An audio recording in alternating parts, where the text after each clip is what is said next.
샬롬 4월 8일 목요일입니다. 우리를 사랑하시되 끝까지 사랑하시며 포기하지 아니하시는 하나님을 찬양하며 이 시간 침묵으로 기도드리겠습니다. 주께서 내 마음에 두신 기쁨은 그들의 곡식과 새 포도주가 풍성할 때보다 더하니이다. 내가 평안히 눕고 자기도 하리니 나를 안전히 살게 하시는 이는 오직 여호와이시니이다.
오늘 하나님이 우리에게 주신 말씀은 누가복음 10장 1절에서 10절 말씀입니다. 이 말씀을 통하여 하나님이 우리에게 주시는 음성을 듣겠습니다.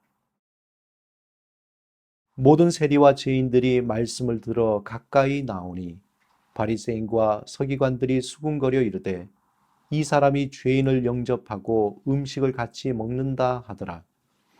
예수께서 그들에게 이 비유로 이르시되 너희 중에 어떤 사람이 양 100마리가 있는데 그 중에 하나를 잃으면 99마리를 들에 두고 그 잃은 것을 찾아내기까지 찾아다니지 아니하겠느냐.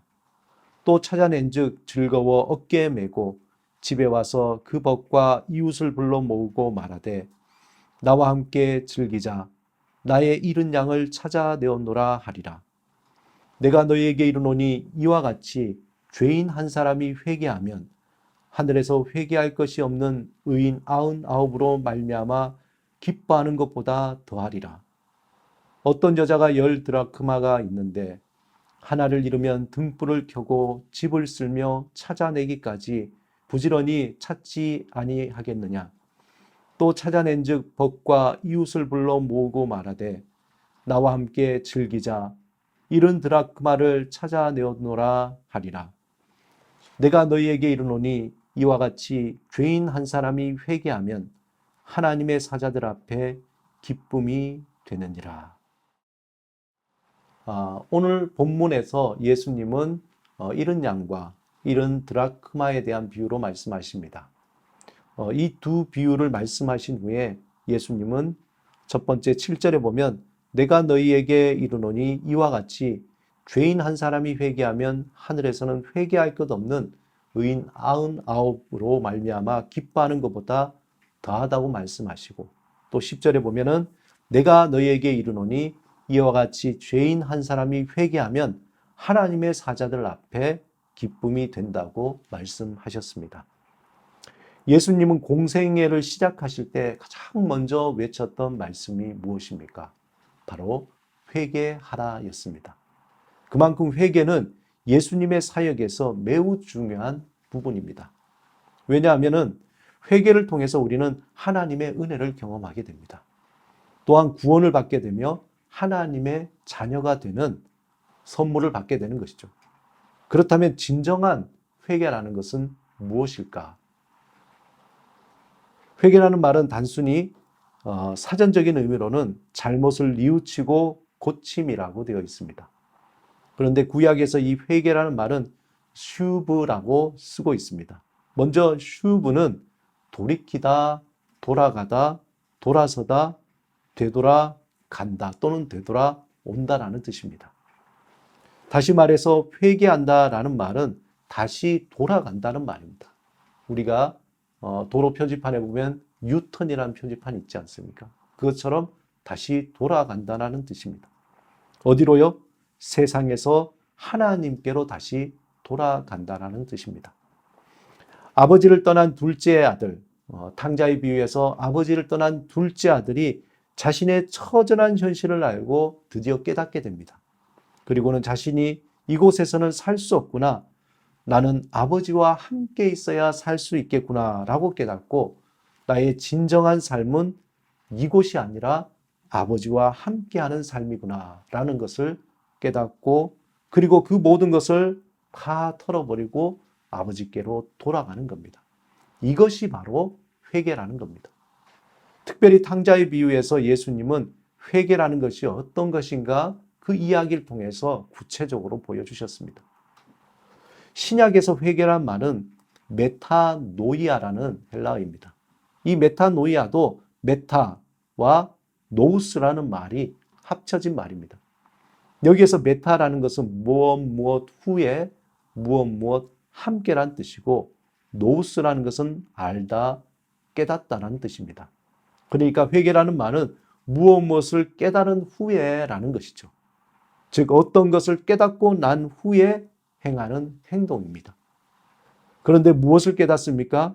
성경에서 일관되게 하나님은 인간을 향해서 한 가지 메시지를 전하고 있습니다.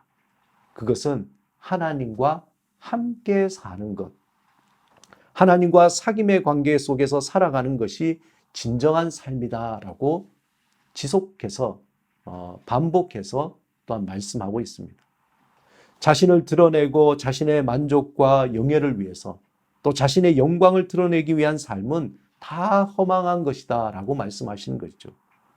그러므로 그런 자신의 그 모든 것을 드러내는 삶에서 돌이켜서 깨닫고 난 뒤에 하나님께로 돌아오라는 것입니다. 이것이 진정한 회개의 의미입니다. 그러므로 회개는 그 방향성을 말하는 것입니다. 세상으로 향해서 달려가던 그 발걸음을 돌이켜서 하나님께로 향하게 된다는 것이죠. 세상을 향한 방향을 하나님께로 돌이켜 돌아오라는 것입니다. 일반적으로 우리가 회개한다라고 하면은 우리는 우리의 구체적인 잘못에 대해서 하나님께 고백합니다. 하나님, 제가 거짓말했습니다. 제가 이런 죄를 지었습니다. 저런 죄를 지었습니다. 무엇을 잘못했습니다. 라고 고백합니다. 특히 우리의 윤리적인 행동에 잘못된 것에 대해서 하나님 앞에 정직하게 고백합니다. 물론 이러한 하나님 앞에서 자신의 잘못된 생각이나 잘못된 행동을 고백하는 것도 회개의 구체적인 모습입니다. 그런데 조금 더 우리가 진정한 회개를 위해서 그러한 구체적인 잘못된 행동을 낳게 하는 마음의 태도를 하나님께 회개해야 된다는 것입니다. 그것을 돌이켜야 된다는 것입니다. 우리의 마음의 방향이 하나님을 향하지 못하고 세상의 헛된 곳을 향해서 탐스럽고 거짓된 것을 쫓아가는 그 마음의 방향에서 돌이켜 하나님께로 회개해야 한다는 것이죠. 그렇지 않으면 우리의 회개가 말은 계속 반복적으로 잘못했습니다, 회개합니다 라고 하지만 표피적인 입술의 회개 또 나의 만족으로 끝나는 회개가 될 수 있다는 것입니다. 우리의 잘못된 행동과 생각을 낳게 하는 마음의 뿌리를 찾아가서 그것을 통렬히 하나님 앞에 회개해야 합니다. 우리는 우리의 모든 것을 아시고 감찰하시는 하나님 앞에서 우리의 마음을 정직하게 내려놓고 주님, 우리의 마음 깊은 곳에 세상을 향한 욕심과 하나님 앞에서 잘못된 태도가 무엇인지 알게 해 주옵소서. 먼저 그 기도를 드려야 됩니다. 성령님, 우리의 생각과 마음을 살피시고 우리의 죄를 드러내 주옵소서라고 간구하는 게 먼저입니다. 그러므로 회개는 마치 수술과 같습니다. 우리의 병든 몸을 의사에게 맡길 때에 우리 몸의 구석구석을 진단하며 병든 부분을 밝혀내고 그 부분을 도려내는 그 수술을 받는 것과 같습니다. 수술의 고통은 있지만 그 수술이 끝난 후에는 병이 치료가 되고 몸이 회복되어서 건강을 되찾게 되는 것처럼 진정한 회개의 순간은 고통스럽지만 우리의 영이 새로워지고 우리의 삶이 새로워져서 하나님의 온전한 사람으로 세워지게 됩니다. 사랑하는 여러분, 시편 51편 1절에서 2절에 다윗의 고백을 우리가 듣습니다. 하나님이여, 주의 인자를 따라 내게 은혜를 베푸시며 주의 많은 긍휼을 따라 내 죄악을 지워 주소서. 나의 죄악을 맑게 씻으시며 나의 죄를 깨끗이 제하소서. 이러한 다윗의 고백처럼 날마다 하나님 앞에서 진실한 회개를 통해서 하나님의 그 깊고 넓은 은혜를 경험하며 기쁨과 자유를 누리시는 삶이 되시기를, 새로운 삶이 되시기를, 하나님 앞에 더 가까이 나가는 삶이 되시기를 주님의 이름으로 축원합니다. 이 시간 함께 기도하겠습니다. 주님, 우리의 마음 깊은 곳에 숨겨진 죄를 드러나게 하시고 우리의 입술로 고백하게 하옵소서. 성령이여 우리를 깨닫게 하셔서 진정한 회개를 통해 우리의 영이 새로워지며 우리의 삶이 하나님의 뜻을 따라 회복되게 하옵소서. 예수 그리스도 이름으로 기도드립니다. 아멘.